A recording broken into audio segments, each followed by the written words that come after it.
Hello, and welcome to yet another completely unprofessional unboxing. Had a little brain fart there for a second, but yeah, still maintaining the unprofessional aspect of these things. So forgetting what the hell it's called is right on course.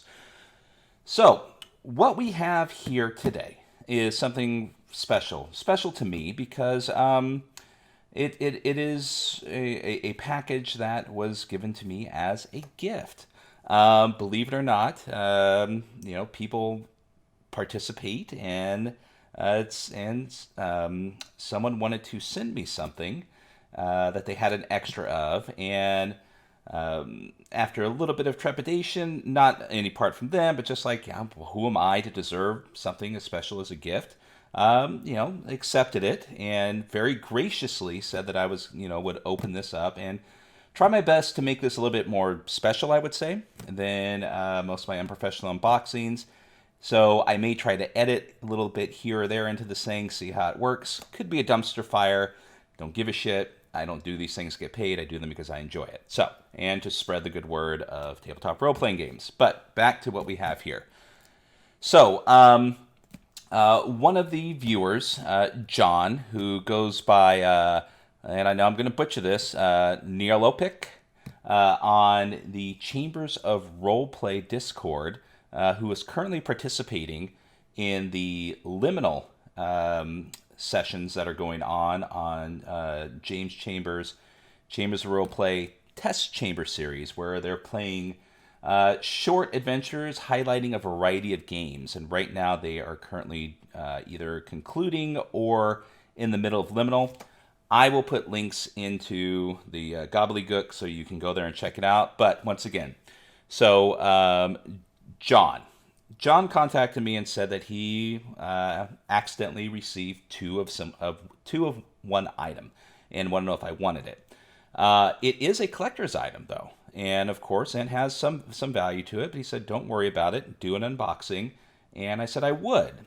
And this particular item is somewhat special to me because it's something that I had way back in the day, and for a variety of reasons. But not let alone that I am a big fan of the content. So, but upon receiving this box, John, I am upon receiving this, I noticed it was very heavy. So it is obviously there's something in here besides the item that he sent me, because the item that he spoke of was, even though it's a book, it's an older book, probably softback and relatively small if I remember the case. So whatever's in here is not just the item that he sent. Check for ticking, so there's no ticking involved. Don't smell any bomb components. I think I'm safe. So, anyways, we're going to go ahead and open this thing up and see what we have inside. It's going to be a surprise for me as well as you. Trusty little Coleman steak knife. And I'll go ahead and cut it along the bottom here. Okay, and it's been 7 months now. 7 months and not a single cut. So, and give that a little bit more. There we go. All right, bubble wrap, which is always much appreciated when someone's sending something that, well, sending a gift. I mean, these things aren't expected to be professionally wrapped, but this one is. So, what do we have here? All right. Oh, there's something underneath it. I was right. So, before I get to the next thing, well, actually, you know what? I'm going to set this aside, and I'm just going to see what's taking up all the... Holy crap. Okay. Well, Jesus Christ. All right. So, we have two. Two surprise. Well, one I knew about, but an actual surprise, and even surprised by this because this is in excellent condition. I mean, it looks like it's just off the shelf. There's still a gloss to it, a nice sheen. The the pages aren't yellowed or anything. I mean, this is fantastic. So, but anywho, I'm going to set this aside and just take a quick focus on what the surprise is. Black Void. Holy crap. Thank you for this. I don't recall in our conversation you had mentioned this. It was strictly the Teenage Mutant Ninja Turtle book, which in itself is wonderful, but Black Void, something I do not have, something I've been looking at for a while. I have seen several reviews of it, including Pookie's review, if I'm not mistaken. Obviously, Bud's review, which was a Moby Dick of a task, one of his great white whales or black whales, if you want to, be more specific, as far as him trying to get through this beast of a book. Not that there's anything wrong with it. It's just like many things that come from Modiphius. There's a lot of wonderful, wonderful lore involved with this, and this particular book even more so. This is, over 400 pages. And if I remember correctly, I think Bud was the one who had mentioned that it took a while to get through.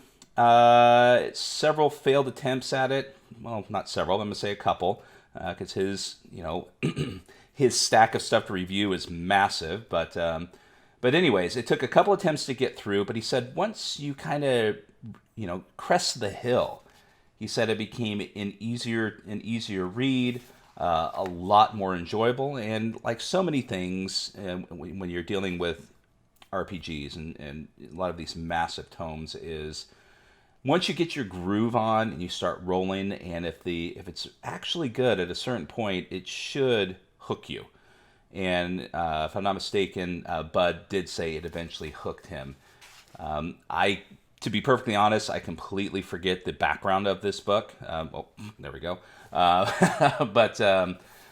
And what it, I believe, if I'm not mistaken, it's an apocalyptic type book dealing with cosmic entities, otherworldly entities, and just looking at the dynamic of the pages, I believe it has a Middle Eastern flair to it, or flavor inside of it. Sorry, I'm not a fan of that word flavor. I'll use it sparingly here, but yes, it has a very Eastern Asian, Middle Eastern, South Asian feel to it, which is fantastic. I'm a big fan of worlds that go deep. I mean, if you're going to present a setting, and you have two options, you can just lay out the framework, let the people who buy your materials fill it in,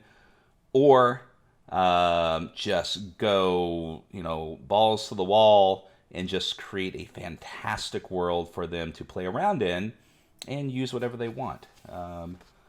So I'm more of a fan of a very dense setting that is going to keep giving and providing, because I'm lazy.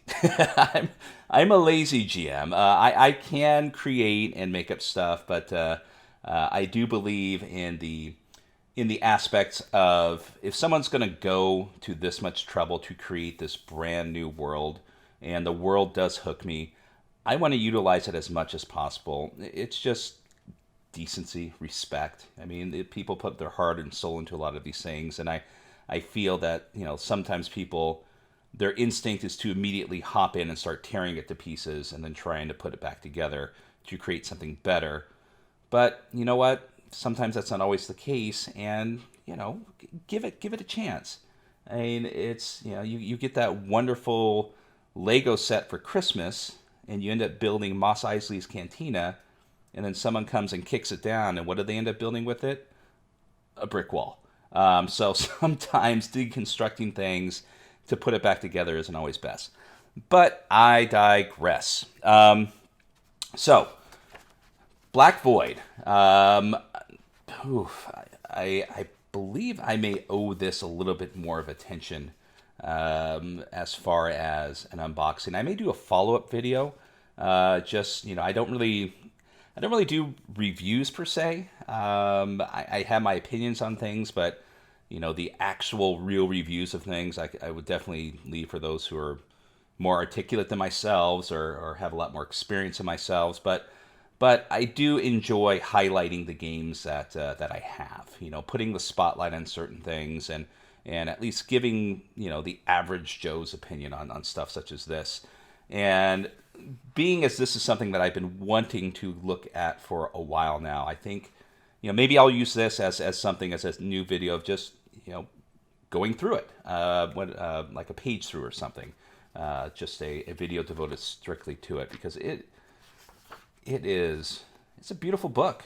There the imagery in here, the artwork,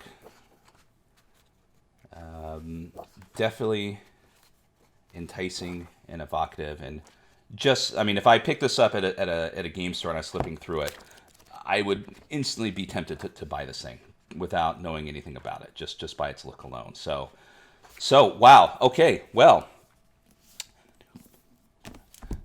thank you. I mean, seriously, thank you.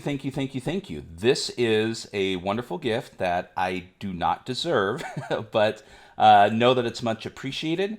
And if obviously, as stated, if there's anything comes up that is in your wheelhouse, by all means, I prefer to trade in aspects like this. So, but back to the actual thing that I was expecting. So, hold on a second here. My mistake. And what do we got? Okay. Oh boy. Okay, so Ryan. Sorry, I don't know why I called you John in the beginning. That was eating at me, and I just had to check the box. And yes, so Ryan, and of course I'm still going to butcher your username on the Discord, but Nyarlopik, Nyartholpic. You can find him on the Chambers of Roleplay Discord. Once again, I'll leave the links there. So Ryan reached out to me and said he had an extra one of these and wanted to know if I would like it. Now,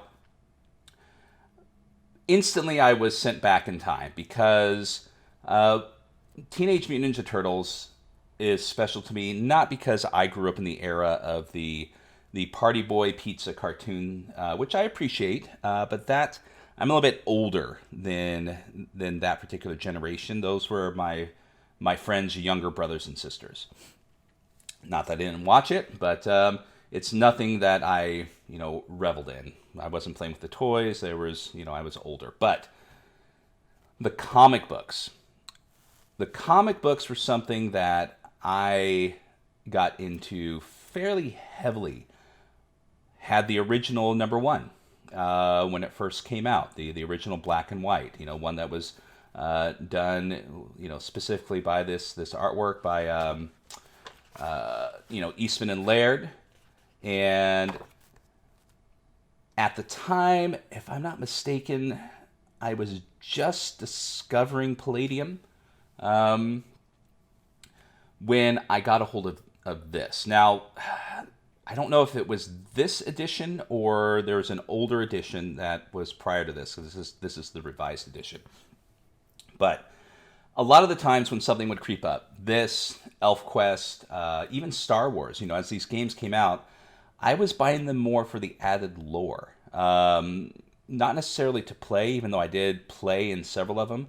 A lot of these things were supplements to just my general knowledge of, the world that I was a big fan of, whether it be, Star Wars, Teenage Mutant Ninja Turtles, and other things. So when I first got this book, I'm not sure how. Let's see, what is the date on this? 1985, and let's see, the first one came out in 83, and I honestly couldn't tell you. Okay, so this is the 8th printing in 89, so it would be prior to 89 I would have picked this up.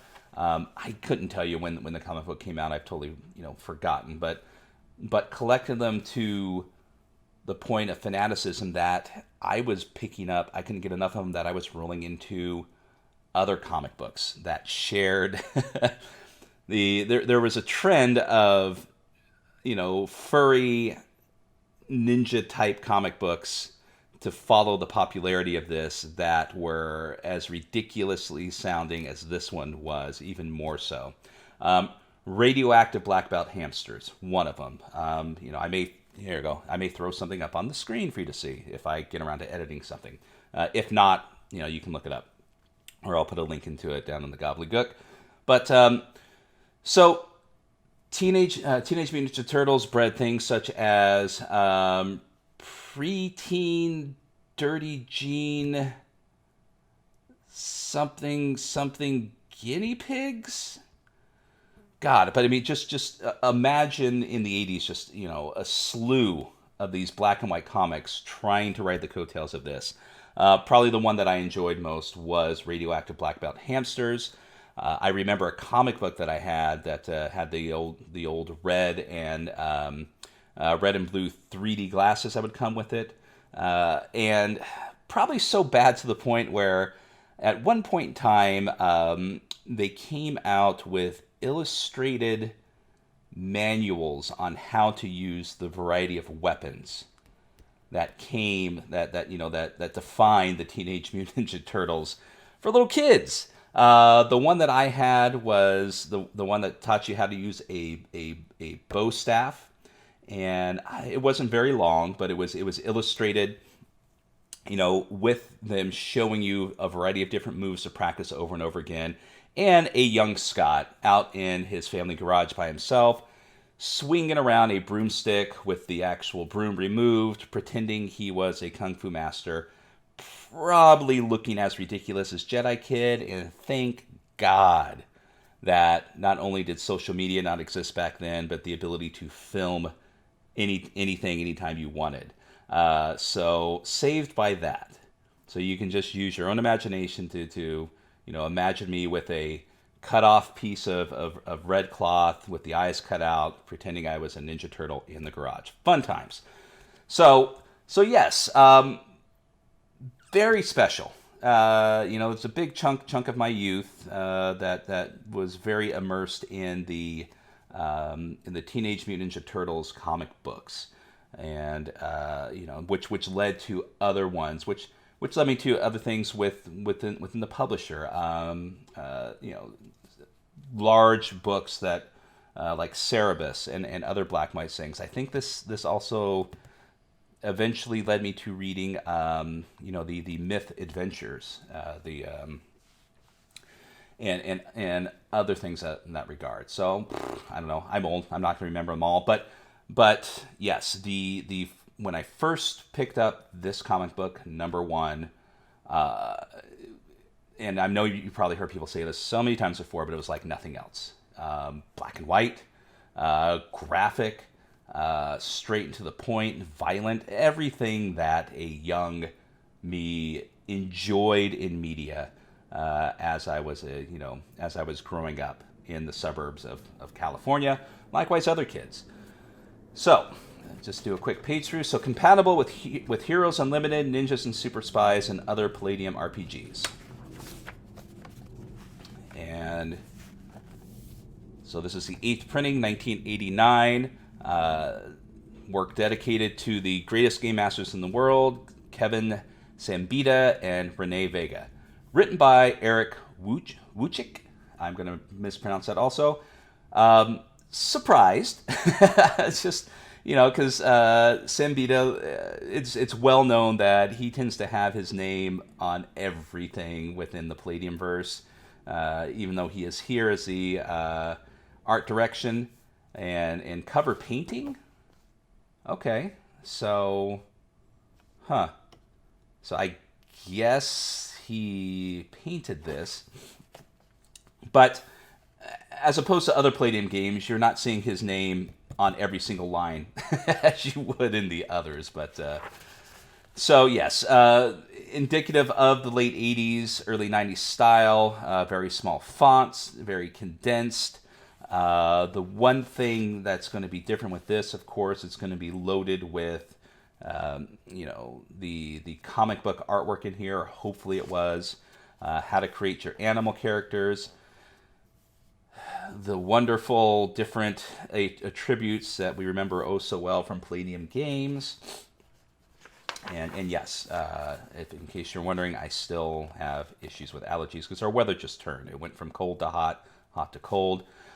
Very famous pose up there. This was from the issue number 1 up on the rooftops, if I'm not mistaken.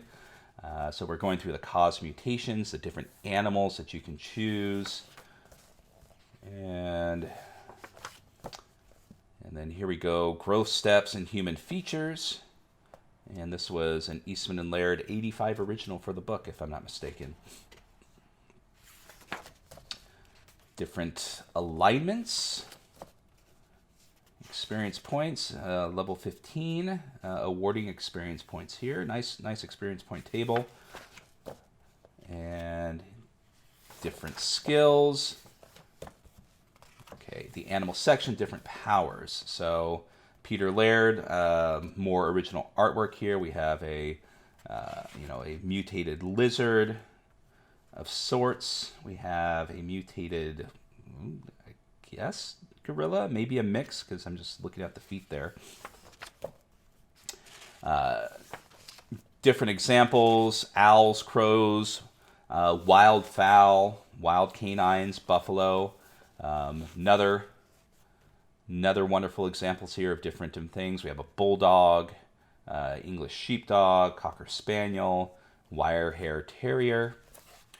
So yeah, it wasn't just copy and pasted artwork from the comic books, but there was actual proper renditions to coincide with the material that's in the book, which made it a little bit special.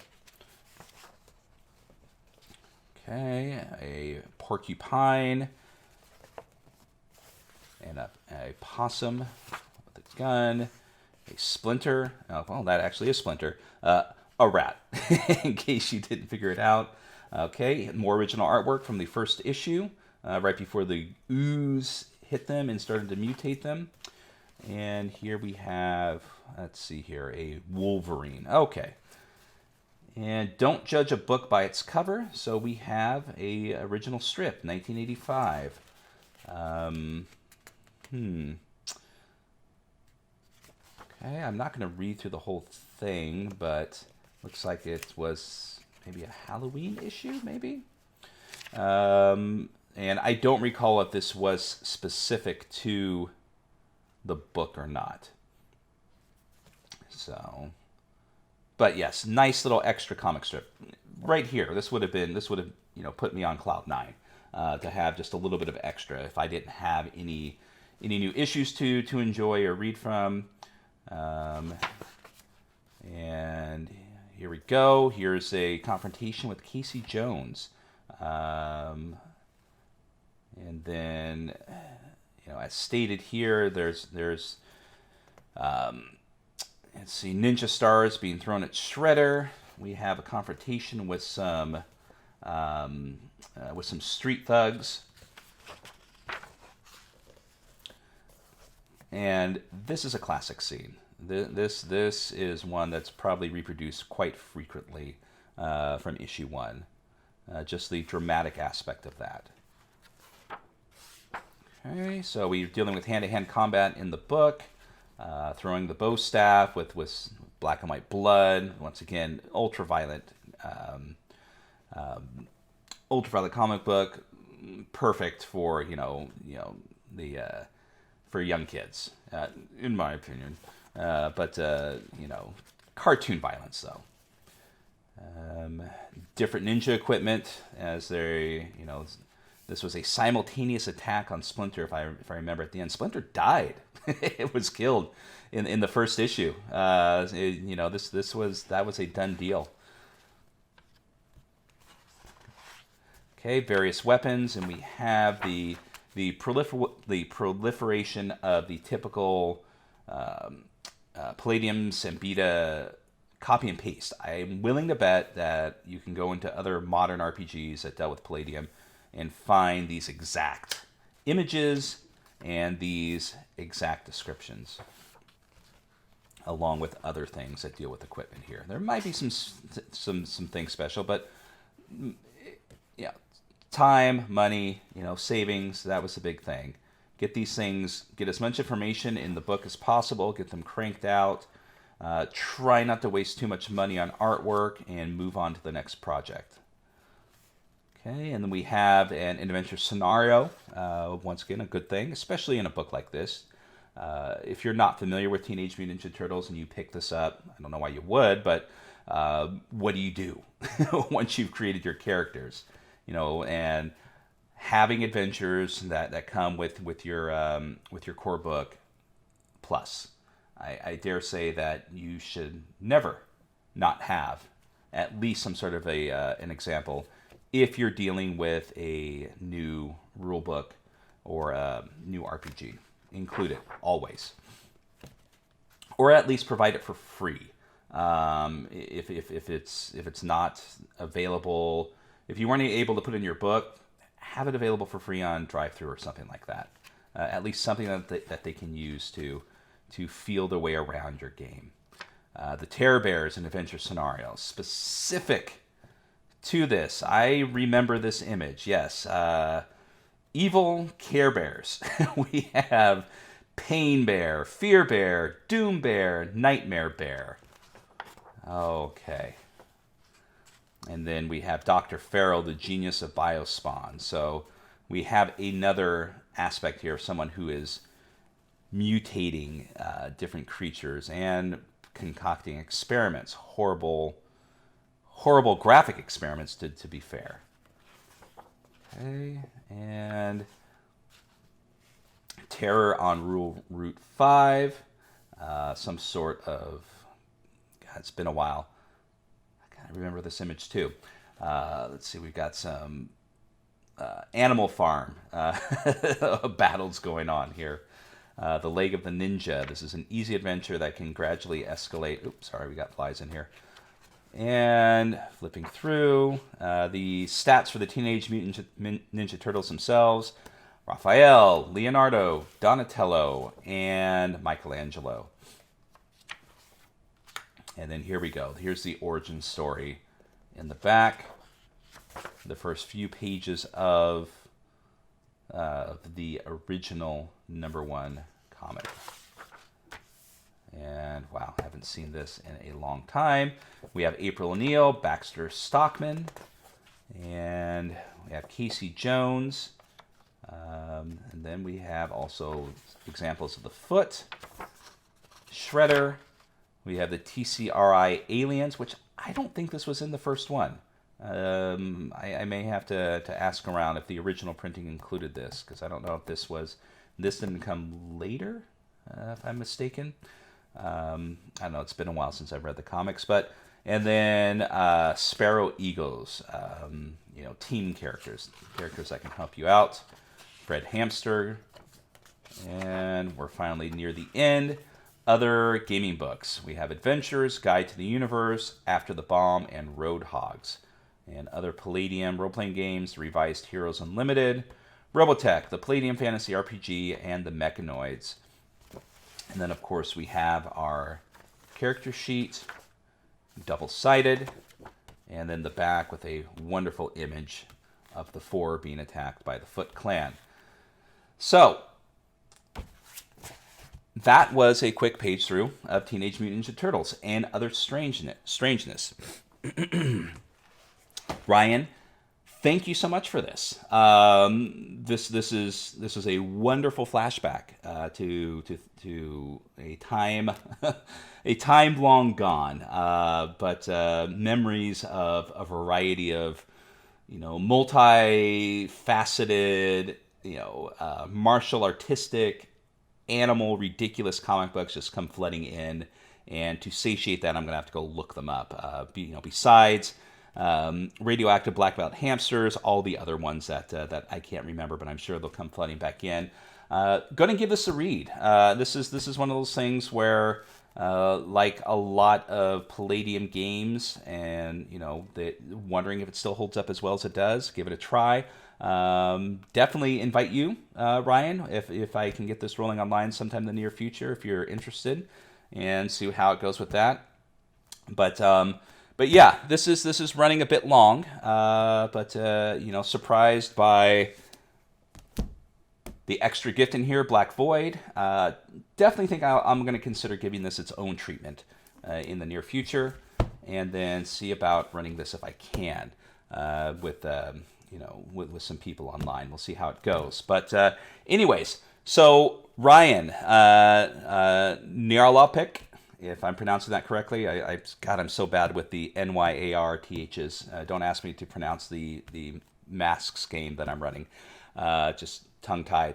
But anyways, check him out. Go watch James's Liminal game. You'll see Ryan on there. If you're on the Discord, chat him up, say hi, and then there'll be some gratitude and thanks coming from me personally.